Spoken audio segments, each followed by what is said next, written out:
This is a summary of the food studies topic, health and energy, food issues.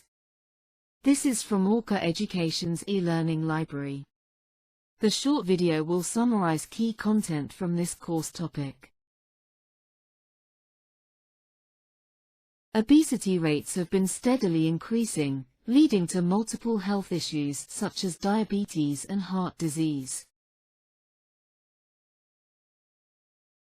Childhood obesity is a growing concern, with poor diet and lack of exercise being major contributing factors.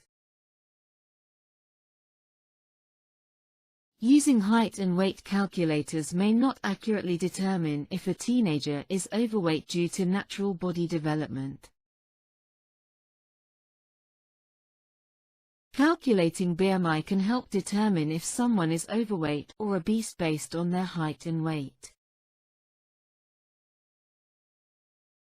Anorexia is a serious eating disorder that can be caused by obsessive dieting and negative self-image. Food reactions, such as allergies or intolerances, can cause discomfort or serious health issues in individuals.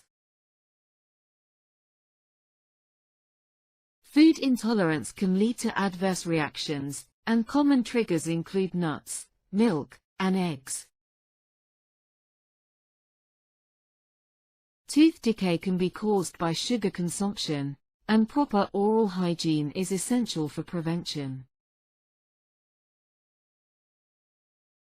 Choosing healthier alternatives to sugary snacks and drinks can help maintain a balanced diet and prevent weight gain. Exploring new flavors and ingredients can lead to a more varied and healthier diet, while also making mealtime more enjoyable. Maintaining regular, balanced meals, avoiding sugary drinks, and exercising are key to sensible eating and weight management.